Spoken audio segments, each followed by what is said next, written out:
Good evening, ma'am. This is my video discussion about the module 12, which is the scientific instrument used in firearms identifications. So, first let me introduce myself. I am Archibin Bisablimiti from Bachelor of Science in Criminology, 4th year Bravo. So, what is the importance of a scientific instrument in use in firearms identifications? So, all instruments can use to help easily to solve the problem in any kind of cases. So using this instrument can be identified easily what is the cause and effect of the crime using firearms, and also avoid wasting time. So in this reference, there are 13 different kind of a scientific instrument used in firearms identification. So the number one is the analytical or torsion balance. So it is an instrument used to determine the weight of bullets and guns or shotguns pellets for a possible determination of the type and a caliber and make of a firearm from which it was fired. It also designed to help resolve the problem involving the fragmented bullets that it will be very difficult to determine its caliber.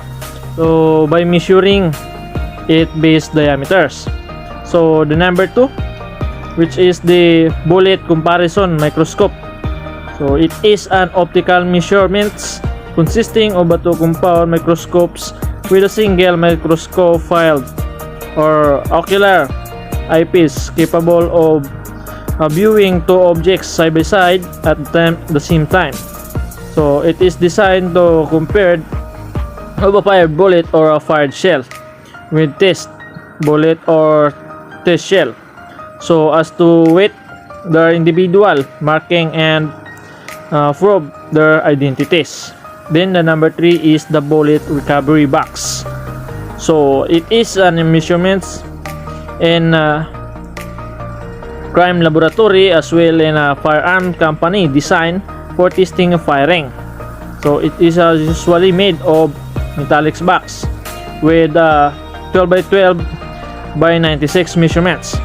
So some are made from wooden box with an interior metal construction filled with ordinary cotton that is separated into a section by a cardboard, so illustration board or a simple paper folder. It is usually used in a crime laboratory to obtain test bullet and to safety test shell, so and ensure the they are obtaining with without damage. Then the number 4 is the chronograph. So what is chronograph? It is an instrument designed to measure the velocity of the bullets. Then the CP6 comparison projector. So the CP6 comparison projector is designed for the same purpose as that of a bullet comparison microscope.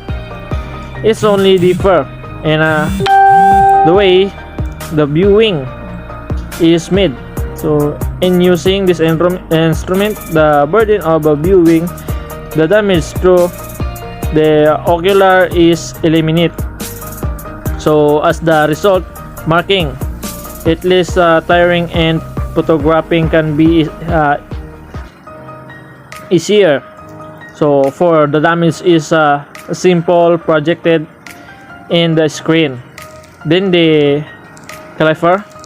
So the caliper is one of the simple instruments used in a laboratory designed to measure the caliber of firearms, bullets, and shells.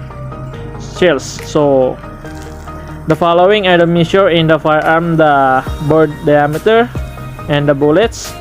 So it base diameter and shells.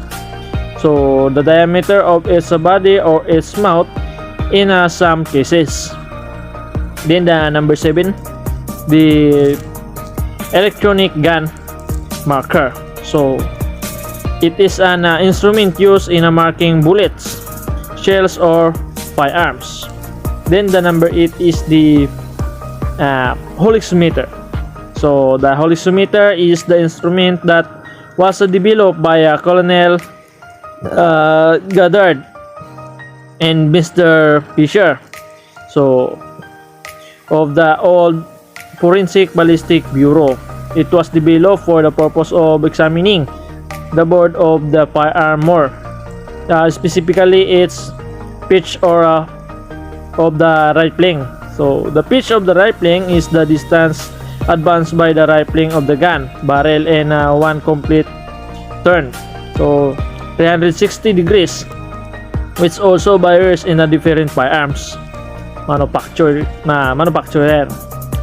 So the number 9 is the micrometer. So what is a micrometer? It is usually for the same purposes as of the caliper.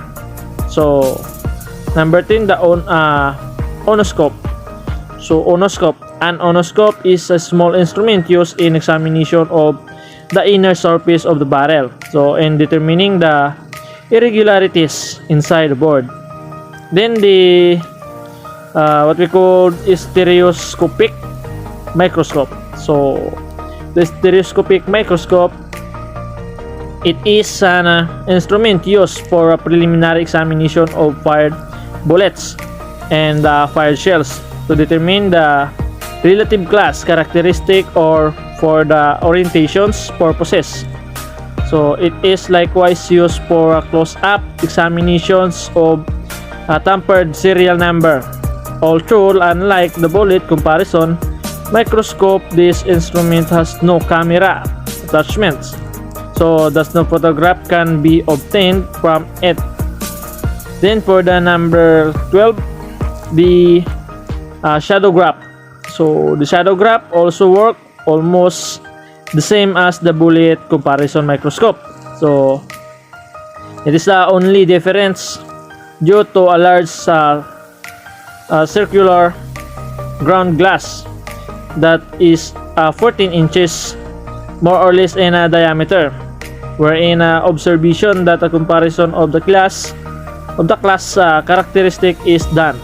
So it is basically designed for the preliminary determination of a firearm characteristics. Then the last is the Taffer gauge. So it is an instrument designed to measure the diameter of the board of the firearms.